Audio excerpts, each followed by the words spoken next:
Hi guys, मेरा नाम है जतिन अग्रवाल और आप जुड़ चुके हैं the bull of the last street channel के साथ। और आज हम थोड़ा डिस्कस करेंगे न्यू एजुकेशन पॉलिसी के बारे में। अब मैं इसमें अपने पर्सनल ओपिनियन और व्यूज़ शेयर करूंगा। इसके अंदर ऐसा नहीं है कि मैं कोई पॉलिसी पे कमेंट कर रहा हूँ या दूसरे लोगों के ओपिनियंस इससे रिलेट करने ज़रूरी हैं। आप में से कई लोगों को होगा कि यार ये तो फाइनेंस का चैनल है, तुम इसकी क्यों बात कर रहे हो। बट आपको ये देखना ज़रूरी है कि primarily the bull of the last street एक एजुकेशनल इनिशिएटिव है मेरा। एंड अगर एक ग्राउंड लेवल पे स्कूलिंग सिस्टम के अंदर एंड आगे जाके कॉलेज सिस्टम में भी एजुकेशन में चेंज आ रहा है, तो मुझे लगता है कहीं ना कहीं मुझे अपने ओपिनियन यहाँ पे देने चाहिए। तो सबसे पहले मैं आपको अपना एजुकेशनल बैकग्राउंड थोड़ा बता दूँ तो मैं हमेशा से स्ट्रेट ए स्टूडेंट रहा हूँ। मेरे बोर्ड्स में भी बेस्ट फोर में 95 थे। ग्रेजुएशन भी जो मैंने क्राइस्ट यूनिवर्सिटी बैंगलोर से करी, बीबी ऑनर्स, उसके अंदर भी मेरे 85 थे। एंड मतलब मेरे को शुरू से एकेडमिक्स बहुत इंटरेस्टिंग लगे, मेरे को कभी भी पढ़ाई बोझा नहीं लगी and I have always been good at academics. मैंने हमेशा एक्सेल किया एकेडमिक्स में। तो academics is something that has come naturally to me. तो इसके अंदर अगर कोई चेंज हो रहा है और पॉजिटिव चेंज हो रहा है तो वो मुझे बड़ी खुशी हो रही है। तो द थिंग इज़ कि मेरे को, क्योंकि लेट्स से कि अब ऑब्वियसली आपको लोग इतने ज़्यादा नहीं मिलते होंगे जिनको पढ़ना इतना पसंद होगा, बट मुझे पढ़ना बहुत पसंद है एंड वो आप कहीं ना कहीं देख सकते हैं कि हमारी रिसर्च में भी रिफ्लेक्ट करता है यहाँ पे। तो खैर मुझे पढ़ना क्योंकि बहुत ज़्यादा पसंद है, तो मुझे हमेशा से था कि मैं अपने पसंद के सब्जेक्ट्स पढ़ पाऊँ। बट क्योंकि हमारा एजुकेशन सिस्टम बहुत रिजिड था तो मेरे को हमेशा, जैसे मैंने कॉमर्स ली 11th-12th में, मैं उसके साथ अपने पसंद के सब्जेक्ट्स नहीं ले पाया। मुझे फिजिक्स बहुत ज़्यादा पसंद थी शुरू से ही। एंड आप देखेंगे कि मतलब मेरे को क्या करना पड़ा when I came in college, क्योंकि 11th-12th में तो बोर्ड क्लासेज हैं, उस पर फोकस करना है, ये वो ट्यूशन्स चल रही होती हैं। तो when I came in college तब मुझे पता चला कि edX.org हो गया, coursera.org हो गया, उनसे आप कोर्सेज सीख सकते हैं, अपनी मर्जी के कोर्सेज ले सकते हैं। Then I enrolled in a lot of astrophysics course और उसके बेसिस पे मैंने क्वांटम मैकेनिक्स, क्वांटम फिजिक्स, या जो बिग बैंग थ्योरी हो गई, यूनिवर्स कैसे बना, आपके जो पार्टिकल्स कैसे वर्क करते हैं, क्वांटम एंटांगलमेंट, ये सारी चीज़ें बहुत सारी पढ़ी। एंड हार्वर्ड एक्स से मेरे पास एक सर्टिफिकेट भी है और भी 3-4 यूनिवर्सिटी से सर्टिफिकेट्स हैं, बट वो मेरे को ध्यान नहीं। हार्वर्ड क्योंकि एक बड़ी यूनिवर्सिटी है तो उसका थोड़ा याद रहता है कि हाँ आपके पास एक हार्वर्ड से सर्टिफिकेट है। तो अब जो पॉलिसी में चेंज आ रहा है वो ऑब्वियसली इन्होंने किया 5+3+3+4 किया है। ऑब्वियसली जो 5 जो इनिशियल है उसके अंदर 3 साल तो आपके जैसे केजी प्रेप वगैरह के होते हैं वो हैं। तो एक होलिस्टिक डेवलपमेंट पे फोकस किया जा रहा है। मुझे एक जो बहुत अच्छी चीज़ लगी कि कह रहे हैं क्लास 6 से आप कोडिंग कर सकते हैं, आपको कोडिंग सिखाई जाएगी, आप इंटर्नशिप्स कर सकते हैं, तो प्रैक्टिकल नॉलेज के ऊपर फोकस होगा। एक और चीज़ जो मुझे बहुत अच्छी लगी, अगेन जैसे मैंने सब्जेक्ट्स की यहाँ पे बात करी कि पसंद के सब्जेक्ट्स आप चुन सकते हैं क्लास 9 से 12 के अंदर एंड उनके अंदर आप स्पेशलाइजेशन करें। आपको बेकरी कन्फेक्शनरी पढ़ना है वो पढ़ सकते हैं, आपको फिजिक्स पढ़नी है, जैसे मेरे को पढ़नी थी कॉमर्स के बाद फिजिक्स, आप वो पढ़ सकते हैं।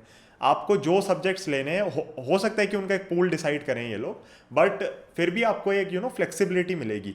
And very very honestly speaking, humanities as a stream was basically waste of time. हो सकता है लोगों को इसके अंदर एग्री वो ना करें, बट आप देखो कि ह्यूमैनिटी से मोस्टली लोग लॉ के अंदर या फिर हिस्ट्री ऑनर्स कर रहे हैं, geography honours, pol science honours, ये सब कर रहे थे।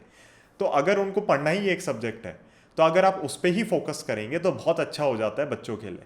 लेट्स से कि आज मैं 4 सब्जेक्ट्स पढ़ रहा हूँ, उनमें से मुझे पता है लेकिन एक ही सब्जेक्ट काम आना है, तो बेसिकली बाकी सब्जेक्ट्स के अंदर मैं टाइम वेस्ट कर रहा हूँ। एंड ये सब चीज़ें ना पहले होती थी कि आप jack of all trades and master of none, अब वो नहीं चलता। You need to be specialised in one particular thing and उसके अंदर अगर आप अपना नीश क्रिएट करते हैं, उसके अंदर आप बेटर हैं बाकी लोगों से, तो आप देखेंगे आप लाइफ में काफ़ी आगे जा सकते हैं। तो जो न्यू एजुकेशन पॉलिसी है उसके बेसिस पे मुझे लग रहा है ये पॉसिबल होगा। प्लस एक जो मुझे बहुत बड़ी कमी लगती थी कि हमें प्रोग्रामिंग कोडिंग नहीं सिखाई गई, डिजिटल वर्ल्ड है, आप सोशल मीडिया को अपने बिजनेसेस प्रमोट करने के लिए यूज़ नहीं कर पाते।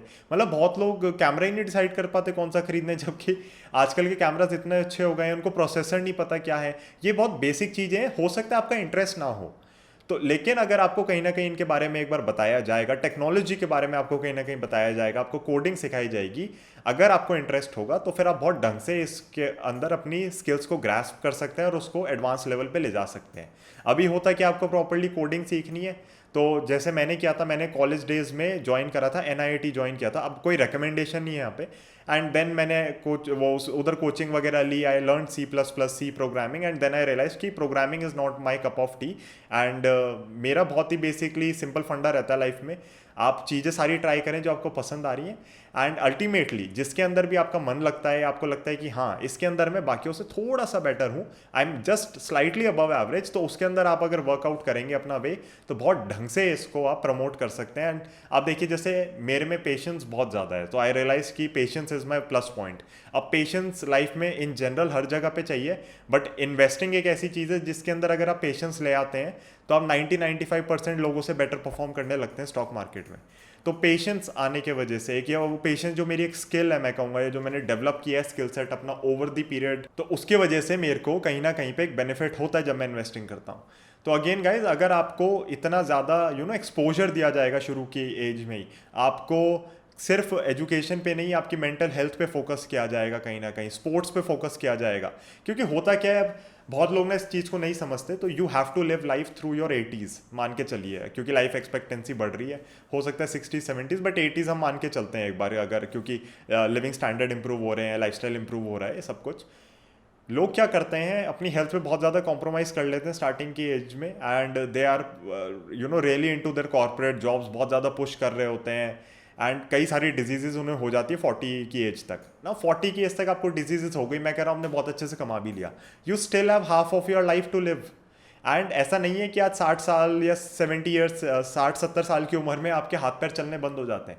जब तक हाथ पैर चलते हैं, इंसान को रहता ही है कि मैं सारे काम अपने खुद करूं, कोई नई नई चीज़ें करूं, कुछ नया एक्सप्लोर करूं।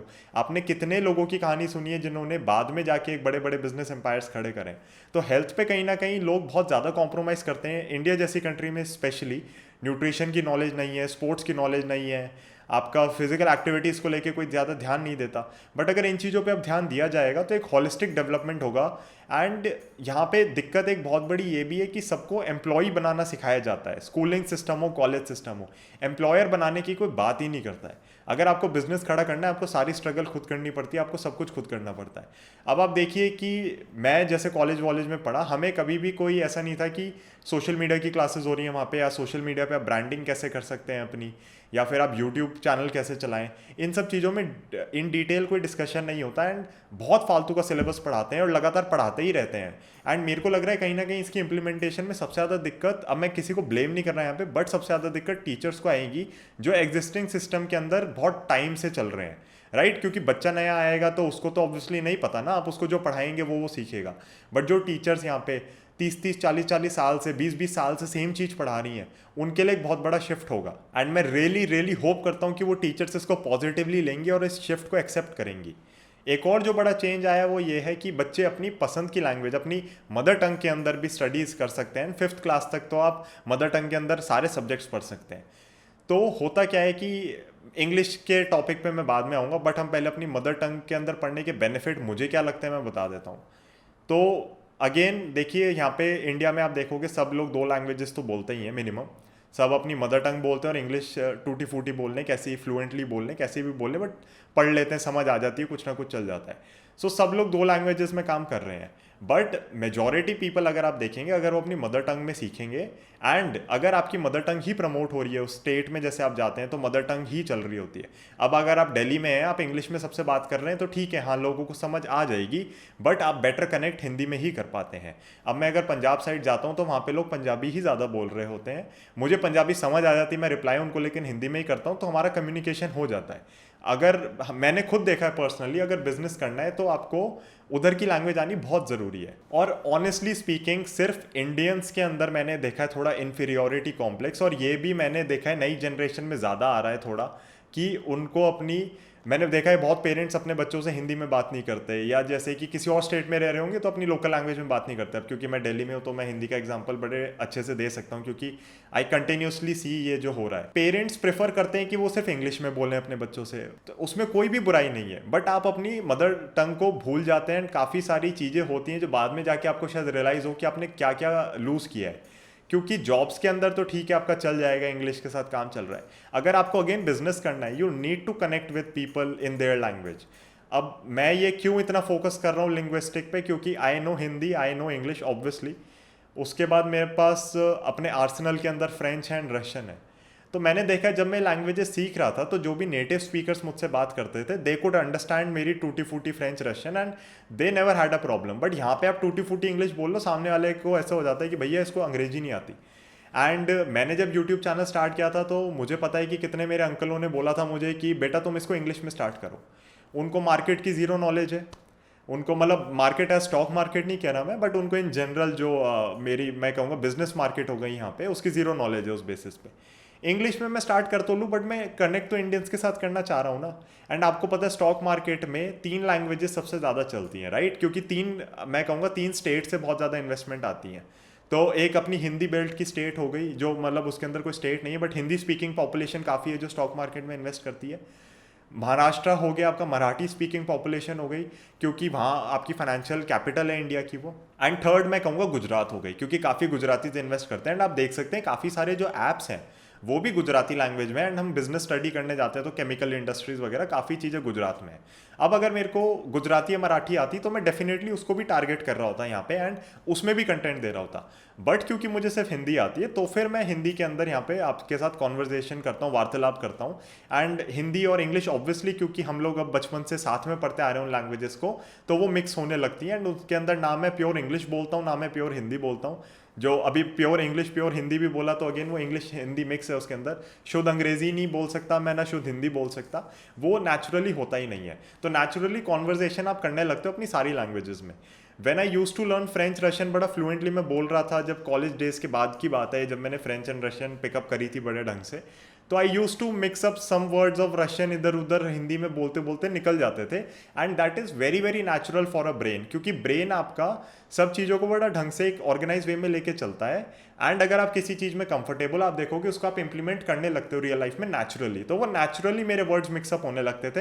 And I could perfectly understand what I was saying, but सामने वालों को लगता था कि भैया क्या बोल गया बीच में तू, इसको तो पता क्या बोल रहा है। देन आई एकदम मेरे को क्लिक करता था कि हाँ यार ये मैं दूसरी लैंग्वेज बोल गया। And I use to bring it back to my Hindi और इंग्लिश। तो बहुत ज़रूरी है कि आप बचपन में अगर आप किसी बच्चे को लैंग्वेजेस सिखाना चाह रहे हैं तो बचपन से ही उन्हें मल्टीपल लैंग्वेजेस सिखाएं। और ऐसा नहीं है कि अगर आप उनको इंग्लिश सिखाएंगे खाली तो वो इंग्लिश में ही तभी बात करेंगे। इंग्लिश हिंदी मैं कह रहा हूँ जितनी लैंग्वेजेस आती हैं इट्स बेनिफिशियल। एंड प्रोग्रामिंग भी आपकी एक कोडिंग लैंग्वेज ही होती है, वो भी एक लैंग्वेज है, उसको आप सीखते हैं, उसका एक स्ट्रक्चर होता है। बट जब आप कॉन्वर्जेशन कर रहे होते हैं किसी से, तो अगर आप कॉन्वर्जेशन कर रहे हैं एंड आप बच्चों को मल्टीपल लैंग्वेजेस सिखा रहे हैं एक यंग एज से, तो ब्रेन बहुत जल्दी पिकअप कर लेता है, बहुत नेचुरली उनके पास आने लगती है। अब हमें हिंदी इंग्लिश बचपन से सिखाई गई है तो हमें कभी भी दिक्कत नहीं होती। लेट्स से कि मुझे कुछ आयुर्वेद के ऊपर पढ़ना है या मुझे कुछ योग के ऊपर पढ़ना है, मुझे कुछ एंशिएंट टेक्स्ट पढ़ने हैं, तो मुझे लगेगा कि मेरी हिंदी अच्छी होनी चाहिए। मुझे इवन भगवत गीता पढ़नी है लेट्स से, तो आपको भी पता है ट्रांसलेशन जब भी किसी लैंग्वेज से किसी लैंग्वेज में होती है तो मीनिंग काफ़ी लूज हो जाता है। तो अगर मुझे कुछ भी पढ़ना है जो कि एक्चुअली संस्कृत में लिखा गया था, तो संस्कृत से पहले वो हिंदी में ट्रांसलेट हुआ, तो हिंदी में मैंने पढ़ के उसको समझ लिया। हिंदी से फिर वो या संस्कृत से अगर वो इंग्लिश में जा रहा है तो फिर काफ़ी चीज़ें लूज हो जाती हैं ट्रांसलेशन में। जैसे कि मैं आपको एक एग्जाम्पल देता हूँ, तो संस्कृत में मेरे ख्याल से ये बोला गया था कि हिंदुइज्म में जो आपका हिंदू धर्म हो गया, जिसको वैसे वे ऑफ लाइफ है बट हाँ ठीक है धर्म मानते हैं, तो अगेन एग्जांपल दे रहा हूँ, उसमें कोई रिलीजियस बात नहीं है, कि 33 कोट भगवान है, 33 कोट। अब उसको जब ट्रांसलेट किया गया तो उन्होंने कर दिया 33 करोड़ भगवान है, जबकि 33 कोट का मेरे हिसाब से मीनिंग ये है कि 33 मेन गॉड्स हैं आपके। तो वो कुछ उस टाइप से कहना चाह रहे थे बट तो ट्रांसलेशन हुई तो उसके अंदर मीनिंग चेंज हो गया। तो अगर आप ओरिजिनली कुछ चीज़ें पढ़ना चाहते हैं, जैसे मैंने रशियन सीखी, तो साइंस एंड टेक्नोलॉजी में रशियन लैंग्वेज का बहुत यूज़ होता है। काफ़ी सारे डॉक्यूमेंट्स आपके साइंस एंड टेक्नोलॉजी के रशियन में ही हैं। मेडिकल फील्ड हो गया, चाहे साइंस का कोई भी फील्ड हो गया। एंड आप देख सकते हैं कि रशियन स्पेस प्रोग्राम वगैरह काफ़ी फेमस थे, काफ़ी बड़े थे। अभी भी आप देख सकते हैं कि रशिया फोर फ्रंट पे स्पेस एक्सप्लोरेशन में, एंड उनकी मिसाइल्स की टेक्नोलॉजी हो गई, आर्मी का हो गया, तो सारी चीज़ें रशियन में ही लिखी आती हैं बाय डिफॉल्ट। अब वो मैं चाह रहा था कि मैं उन चीज़ों को रशियन में ही पढ़ूँ, काफ़ी लिटरेचर वगैरह रशियन के अंदर बहुत ही अच्छा लिखा हुआ है, तो इसलिए मैंने रशियन सीखनी स्टार्ट करी। तो कहीं ना कहीं ट्रांसलेशन जब भी होती है तो मीनिंग लूज होता है, क्योंकि हर लैंग्वेज की अपनी एक ब्यूटी होती है। एंड अगेन ये मैं आपको कोई प्रमोट नहीं कर रहा कि आप फॉरेन लैंग्वेजेस सीखिए, इंडियन लैंग्वेजेस सीखिए, आपको जो लैंग्वेज पसंद आती है आप सीखें। बट कहीं ना कहीं मैं ये कहूँगा कि मैंने सिर्फ ये इंडियंस के अंदर, स्पेशली हमारे यहाँ आसपास दिल्ली वगैरह में बहुत देखा है कि लोगों को ना एक अलग इन्फीरियोरिटी कॉम्प्लेक्स है कि तुम इंग्लिश में क्यों नहीं बात कर रहे। And that is something I really want to change, and जो मुझे लगता है कि इस एजुकेशन पॉलिसी के साथ चेंज होगा। बच्चों को जितनी लैंग्वेजेस आएंगी they will be comfortable in those. अब मेरा फ्रेंड जो यश सेठ है, he is a CFA and वो जेवियर से पढ़ा हुआ है जयपुर में। जेवियर्स में क्लास 5 तक आपको हिंदी में ही पढ़ाते हैं। अब उसने CFA किया हुआ है, सारे लेवल एक एक बार में निकाल लिए, कहीं पे उसकी एजुकेशन में कोई कमी नहीं है। इवन मैं कहूँगा उसकी हिंदी बहुत अच्छी है। तो हम जैसे ब्रोकर से जब भी डील कर रहे होते हैं किसी से, तो वो नंबर्स आपको हिंदी में ही बोल रहे होते हैं और बहुत जल्दी जल्दी ट्रेडिंग चल रही होती है। यहाँ पे मैंने देखा बहुत लोगों को हिंदी में टाइम बोलना नहीं आता, हिंदी में नंबर्स नहीं आते। तो कहीं ना कहीं आप बहुत एक एडवांटेज लूज कर देते हैं हर इंडस्ट्री के अंदर। तो जितनी लैंग्वेजेस आए, जितना आप उनमें फ्लुएंट हो, उतना अच्छा है। मैं यहाँ पे अगेन मैं आपको कह रहा हूँ, क्योंकि कुछ लोगों को लगेगा भैया ये तो बस हिंदी को प्रमोट कर रहा है, ऐसा नहीं है। मैं क्राइस्ट यूनिवर्सिटी बैंगलोर से पढ़ा हूँ एंड मैंने बड़ी कोशिश करी कि कन्नड़ा आ जाए, बट मेरी क्लास में आई थिंक 2 या 3 कन्नड़ी गज थे and it was impossible to learn Kannada. क्योंकि बैंगलोर तो चलिए फिर भी एक मेट्रोपॉलिटन सिटी है, बट आप जैसे मान लीजिए मैसूर गए, अगर आपको लोकल लैंग्वेज आती है, आप लोगों से बहुत बेटर इंटरेक्ट कर पाते हैं। मैंने थोड़ी तेलुगु भी सीखने की कोशिश करी थी, उसके लिए मैंने अपनी लाइन भी फिक्स कर ली थी, नैनू तेलुगु नेर्चुकुंटू नानू, that means I am learning Telugu. But उसके आगे मैं सीख ही नहीं पाया, क्योंकि दोस्त भी अपना वही होता है कि कॉलेज डेज हैं, अपना सेटल होने में टाइम लग जाता है, नई सिटी में आए हैं, तो लैंग्वेजेस पे इतना फोकस नहीं हो पाया। बट अगेन अगर आप यंग एज में लिंग्विस्टिक्स पे फोकस करते हैं, लैंग्वेजेस पे फोकस करते हैं, it's going to be a big big positive. And एक एजुकेशन पॉलिसी के अंदर जो शिफ्ट आ रहा है, आई थिंक उसके वजह से लोग बिजनेसेस स्टार्ट करना शुरू करेंगे, उनके स्किल सेट बेटर डेवलप होंगे। अगर वो जॉब्स में भी जाना चाहते हैं तो वो जॉब्स बहुत बेटर तरीके से कर पाएंगे। आप मानिए आपको क्लास 6 से इंटर्नशिप अलाउड हो रही है, यानी कि अगर मैं पेंटिंग करना चाहता हूँ, I use to paint well, मतलब oil painting I use to do good class 6-7 में। उसके बाद ऑब्वियसली एजुकेशन पे फोकस चला गया एंड मैं कहीं पे भी नहीं चाहता कि ये आगे वाली जनरेशन के साथ हो, क्योंकि मेरे टाइम पे CC सिस्टम इंट्रोड्यूस हुआ जो बिल्कुल बेकार ही निकला। अल्टीमेटली उसको स्क्रैप ऑफ ही कर दिया, मतलब उसके अंदर कुछ शर्माने वाली बात नहीं है बोलने में कि बेकार था। बहुत सब्जेक्टिव मार्किंग हो गई थी। कुछ स्कूल्स के अंदर बहुत बेटर रिजल्ट आते थे, हमारे स्कूल के अंदर इतना नहीं आता था। Our school was very strict. तो मैं क्लास में रैंक होल्डर था, मेरे को ध्यान है क्लास 10 में I got my first rank. मेरी 9 CGPA थी। मेरे को ट्यूशन में सर कह रहे बेटा तेरी 10 कैसे नहीं है, मैं सर देते ही नहीं है नंबर। तो बात ये है कि बहुत सब्जेक्टिव मार्किंग हो जाती है एंड मेरे को कभी भी मार्क्स से फर्क नहीं पड़ा and I think that is why I have scored well. And academics मेरा क्योंकि स्ट्रॉन्ग पॉइंट रहा है, तो फिर I played on my strength, right. मेरा स्ट्रॉन्ग पॉइंट था, तो फिर मेरे को पता था कि I can excel in these things and मैंने अपनी पसंद के सब्जेक्ट जितना हो सकता था, लाइक मेरे को पता था मुझे कॉमर्स कहीं ना कहीं ज़्यादा यूज आएगी साइंस से, सो आई टुक कॉमर्स, बट मुझे एस्ट्रोफिजिक्स पसंद थी, तो I have done my education in that. But हाँ, क्या मैं उसको और बेटर तरीके से पढ़ना चाहता था? डेफिनेटली पढ़ना चाहता था एंड मैं चाहता था कि मेरे स्कूल में ही मैं उसको पढूं एंड एक बेस, एक फाउंडेशन बिल्ट हो। आज मेरा फिजिक्स में कोई फाउंडेशन नहीं है, but I can connect with astrophysics and astrophysics पढ़ने के बाद यू रियलाइज कि how close it is to spirituality, specially quantum physics, and आप देखोगे कि कितना सब कुछ लिंक्ड है। नाउ मैं अगर कुछ स्पिरिचुअलिटी के बेसिस पे कुछ पढ़ना चाहूँ, let's say for example I want to read Ashtavakra Gita, अब वो लिखी संस्कृत में, मुझे संस्कृत आती ही नहीं, तो बहुत दिक्कत हो जाती है। आप अगेन ट्रांसलेटेड वर्क पढ़ते हैं, कहीं ना कहीं मीनिंग लूज हो जाता है। मीनिंग लूज होते ही आप ओरिजिनल कॉन्टेक्स्ट को लूज कर देते हैं। तो अगेन यहाँ पे मैं कोई लैंग्वेज प्रमोट नहीं कर रहा हूँ गाइस, बट मैं आपको इंपॉर्टेंस बता रहा हूँ। अब मान लीजिए कुछ टेक्स्ट उर्दू के अंदर लिखे हैं, या आपकी जैसे शायरी बहुत उर्दू में होती है, हिंदी में होती है, कविताएं होती हैं, अगर आप ओरिजिनल लैंग्वेज में उन्हें पढ़ेंगे, उनका मज़ा ही अलग होता है, उनका आपकी लाइफ में एक इम्प्लीमेंटेशन अलग आ जाता है। मुझे ध्यान है मैंने रामधारी सिंह दिनकर जी की एक कविता याद करी थी हिंदी में, क्षमा शोभती उस भुजंग को जिसके पास गरल हो, उसका क्या जो दंतहीन विषहीन विनीत सरल हो। मतलब ये कुछ कुछ लाइंस, और मतलब मेरे को पोएट्री पूरी याद है बट यहाँ पे सुनाऊंगा क्या उसे। तो क्षमा और दया कविता का नाम था एंड आप देख सकते हैं उस कविता के कितने इंपॉर्टेंट एस्पेक्ट्स मुझे लगे हैं कि 3 दिवस तक पंथ मांगते रघुपति सिंधु किनारे, बैठे पढ़ते रहे चंद अनुनय के प्यारे प्यारे, उत्तर में जब एक नाद भी उठा नहीं सागर से, उठी धधक अधीर पौरुष की आग राम के शर से।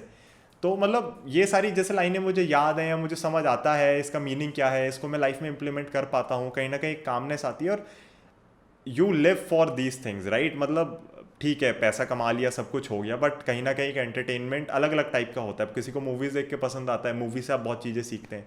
जैसे कि यश जो मेरा फ्रेंड है, he is a big fan of kung फू पांडा, एंड कुंग फू पांडा में आपको सबको अगर वो सीन ध्यान हो, आपने मूवी देखी हो, तो नहीं देखी तो मैं रेकमेंड करूँगा, एनिमेटेड मूवी है, प्लीज़ देखिए। जब पो को अल्टीमेटली वो दिखता है और वो अपना स्क्रोल खोलता है, स्क्रोल में उसको अपना ही फेस दिखता है, that is such a big big thing to say ना, कि आप आपके ही हाथ में है सब कुछ, आप ही सब कुछ हो। एंड उसको आप कैसे इंप्लीमेंट करते हैं लाइफ में, फिर उसके ऊपर आपका बेसिकली हो जाता है कि आप कैसे लाइफ को अपना लिव कर रहे हैं। अब मैं आपको बताऊं कि बिजनेसेस किस किस जगह पे आ रहे हैं, किस किस स्टेट पे आ रहे हैं। अगर आप उधर की स्टेट्स की लैंग्वेजेस पे फोकस करें तो आप बहुत आगे जा सकते हैं। तो अगर अब फोकस होना स्टार्ट होगा, कम से कम उस स्टेट के अंदर, तो उन लोगों को पता होगा कि उस स्टेट की हिस्ट्री क्या है। एंड आप देख सकते हैं कि इंडिया कितने अलग अलग कल्चर और कितने अलग अलग लैंग्वेजेस, कितने अलग अलग डाइवर्सिटी के साथ मिलके बना हुआ है। It's a very very diverse country. तो उस डाइवर्सिटी को कहीं ना कहीं जिंदा रखने में ही हमारी यूनिटी और स्ट्रेंथ रहेगी। अगेन इसके अंदर हमें ये नहीं करना कि तू हिंदी बोलता है मैं मराठी बोलता हूँ, ये वो फालतू बकवास नहीं करनी। कोई और कर रहा है उसको भी रोकना है कि ये फालतू बकवास नहीं करनी। हर लैंग्वेज की अपनी ब्यूटी है। अब मैं वही कह रहा हूँ ना, अगर मेरे को गुजराती मराठी आती, मैं उसमें भी कंटेंट बना रहा होता, डेफिनेटली बना रहा होता। क्योंकि मेरे को एक तो सबसे पहला, अगर मैं सेल्फिश बेनिफिट उसके अंदर देखूं तो मुझे बिजनेस मिल रहा है। बी, मैं कहूँगा कि मैं लोगों से बेटर बहुत कनेक्ट कर पाऊंगा उन लैंग्वेजेस की वजह से। एंड वो मेरे लिए ज़्यादा इंपॉर्टेंट है। बट क्योंकि लोगों को होता है कि तू तो अपने काम के लिए कर रहा है, तो आई हैव टोल्ड यू कि हाँ मुझे बिजनेस उससे बहुत बेटर मिलेगा। तो गाइस कहीं ना कहीं बहुत ज़रूरी हो जाता है कि जो नई एजुकेशन पॉलिसी आई है उसका आप क्रक्स समझें, उसका समझें कि बेसिकली हाँ ये किस रीज़न से इंपॉर्टेंट है। एंड उस बेसिस पे ही आप अपने डिसीजन लीजिए, ओपिनियन बनाइए। मुझे एक्चुअली लगता है कि दिस वॉज मच अवेटेड। अब कम से कम आपका 9 से 12 के अंदर भी एक सेमेस्टर सिस्टम आएगा। कॉलेजेस के अंदर आपको क्रेडिट्स ढंग से मिलने लगेंगे, तो आप जितनी पढ़ाई करते हैं उस बेसिस पे आपको सर्टिफिकेट, डिप्लोमा, ग्रेजुएशन की डिग्री, रिसर्च की डिग्री, ये सब मिलेंगी, which is excellent for anyone who wants to study. And मुझे एक चीज़ और लगती है गाइस कि जो ये नई एजुकेशन पॉलिसी आ रही है उसके बेसिस पे किसी को अगर किसी फील्ड के अंदर एक्सेल करना है, उसको उसमें ही पढ़ना है। उसको पेंटिंग सीखनी है, उसको मैं कहूँगा कन्फेक्शनरी सीखनी है, उसको बेकिंग करनी है, उसको भैया शेफ बनना है, उसको नहीं सीखना है साइंस में क्या हो रहा है, उसको मैथ्स से मतलब नहीं है। मुझे है तो मेरे को सिखाओ, उसको नहीं है उसको मत सिखाओ। स्पेशलाइजेशन करो लोगों की, उसके बेसिस पे ही कंट्री बढ़ेगी, उसके बेसिस पे ही लोग आगे निकलेंगे। आज सब सेम चीज़ें पढ़ के आते हैं, इम्प्लीमेंटेशन किसी को कुछ नहीं पता होता। यहाँ पे अनएम्प्लॉयमेंट बहुत ज़्यादा हो जाती है, आबादी पहले से ही बहुत ज़्यादा है, जॉब्स की इतनी रिक्वायरमेंट नहीं है क्योंकि रोबोट सबको रिप्लेस कर रहे हैं। लोगों की ज़रूरत नहीं पड़ रही है आपको, आप अकेले बहुत काम कर सकते हैं। तो प्लीज़ मैं आपको कहना चाहूँगा कि आप स्पेशलाइजेशन पे फोकस करिए, इस न्यू एजुकेशन पॉलिसी को पॉजिटिवली लीजिए। फाइनली कुछ चेंज आया है। एंड आई थिंक थोड़ा इम्प्लीमेंटेशन में शायद टीचर्स को दिक्कत आए, but teachers really need to step up. Now is the time to show. आज आप देख रहे हैं कि डॉक्टर्स, हमारे army man, police man front line पे जो खड़े हैं, they have really stepped up and they are doing their jobs. अब मुझे लगता है कि अगले 1 से 10 साल, 5 साल टीचर्स के लिए बहुत इंपॉर्टेंट होने वाले हैं। Teachers really need to step up, implement these policies at their potential, at their best level। And एक बार वो कर लेंगे, बच्चों का एक बैच क्लियर हो जाएगा, 10-12 साल हो जाएंगे, you will see a big change in this country.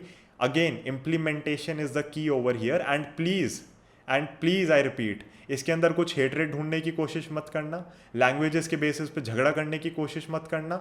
सारे स्टेट्स में अपनी मदर टंग को प्रमोट किया जाएगा, उसके बेसिस पे ज़बरदस्ती सेग्रीगेट करने की कोशिश मत करना। This is only for educational purpose.